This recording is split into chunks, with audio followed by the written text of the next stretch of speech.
Hello, Grumpy Old Fart here.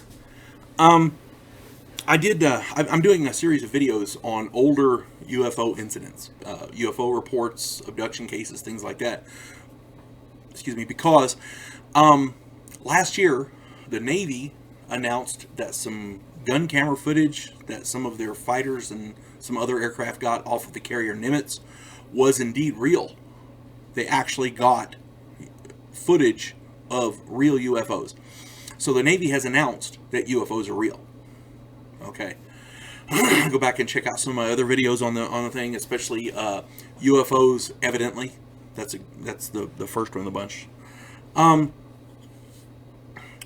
So I'm going back and looking at some of these older cases because we don't know if they're at the time they seem crazy, but now that we know UFOs are real, we have to go back and look at them with a different air, a different eye, an air of credibility. Because if these people were telling the truth, a lot of people have been unjustly stigmatized because of this. Some people have lost their careers, things like that.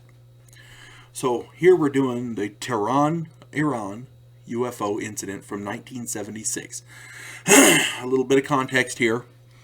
It's September 19th, 1976 is when this occurred, and back then, this was before the 1979 Iranian Revolution. Right now, Iran is the biggest state sponsor of terror.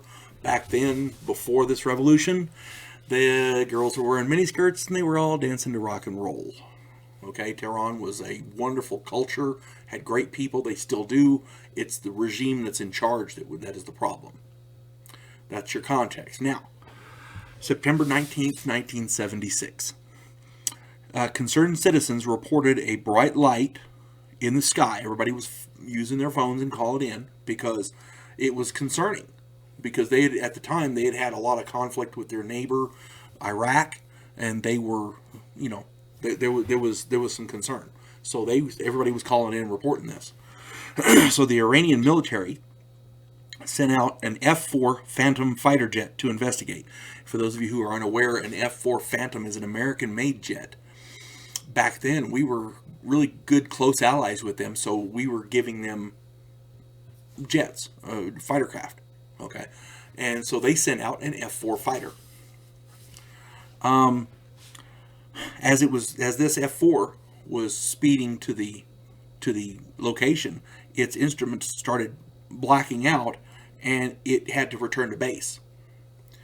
So they sent a second F-4 Phantom. And the F-4 Phantom is a really great aircraft. It's good, right? It's a little outdated now, but at the time it was top of the line, and it was right now it's still a good close support aircraft. It's a nuclear capable aircraft, capable of delivering nuclear bombs and things like that. So it's a capable aircraft. It's not wimpy by any standards, even in today's standards. So the second F-4 was piloted by Lieutenants Parviz. I want to get these names right. Parviz Jafari and Jalal Demirian. Now these two in this second F-4, they achieved a radar lock on this thing.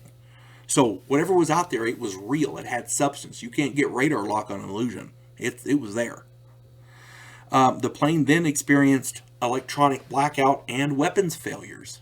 Okay, so the first airplane experiences these problems and it has to turn back. Second airplane gets a radar lock and then starts developing the same problems. Okay. At this point, they witnessed a smaller object detach from the main UFO, and this smaller object advanced on the F-4 at a high speed. The pilot thought they perceived it to be an attack. They thought this thing launched a missile or something at them. So the pilot turned and tried to evade this attack, what they perceived to be an attack. The object followed for a short time and then turned and rejoined the main object. When they turned away, the instrumentation returned to normal. So while they're engaging this UFO, their instruments are going crazy, going blackouts and what all. When they turned away, suddenly their instruments are clear. The electronic problems were also reported by a commercial airliner. So 3 airplanes reported this stuff. All right. Now, this instrument made news all over the world. This object is seen by multiple witnesses in different locations. Many witnesses with high credibility, high-ranking military officers, people with stellar backgrounds, really cognizant, upstanding, level-headed people. Visual sightings were confirmed by radar. Like I said, they got a radar lock on this thing, which means it had physical substance. You can't get a radar lock on an illusion or a phantasm or a hallucination. Whatever was there, on a mirage, you can't get a radar lock on that. It had to be something the radar could lock onto. And there were electromagnetic effects reported by, like I said, 3 different aircraft. And there were physiological effects on some of the crew members. Some of them had temporary vision problems from the bright light. These UFOs were extremely maneuverable. And we've seen all this in other UFO reports from around the world. These UFOs affect different aircraft in different ways. They affect different people in different ways.